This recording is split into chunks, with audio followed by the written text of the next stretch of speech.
If you're still struggling with consent, just imagine instead of initiating sex, you're making them a cup of tea. You say, "Hey, would you like a cup of tea?" And they go, "Oh my God, fuck yes, I would fucking love a cup of tea, thank you." Then you know they want a cup of tea. If you say, "Hey, would you like a cup of tea?" And they're like, I'm not really sure. Then you could make them a cup of tea, or not, but be aware they might not drink it. And if they don't drink it, then, and this is the important part, don't make them drink it. Just because you made it doesn't mean you are entitled to watch them drink it. And if they say no thank you, then don't make them tea. At all.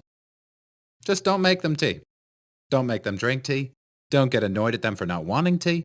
They just don't want tea, okay? They might say, "Yes, please. That's kind of you." And then when the tea arrives, they actually don't want the tea at all. Sure, that's kind of annoying as you've gone to all the effort of making the tea, but they remain under no obligation to drink the tea. They did want tea, now they don't. Some people change their mind in the time that it takes to boil the kettle, brew the tea, and add the milk. And it's okay for people to change their mind. And you are still not entitled to watch them drink it.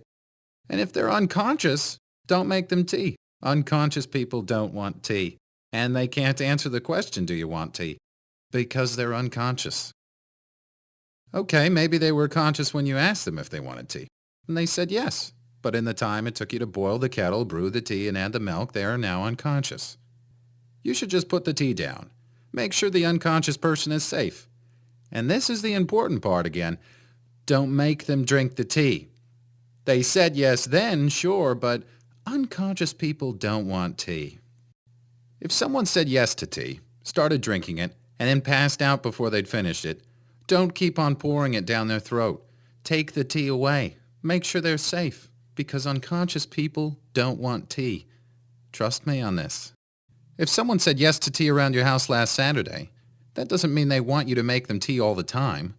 They don't want you to come around to their place unexpectedly and make them tea and force them to drink it going, "But you wanted tea last week." Or to wake up to find you pouring tea down their throat going, "But you wanted tea last night." But if you can understand how completely ludicrous it is to force people to have tea when they don't want tea, and you're able to understand when people don't want tea, then how hard is it to understand it when it comes to sex? Whether it's tea or sex, consent is everything. And on that note, I'm going to go make myself a cup of tea.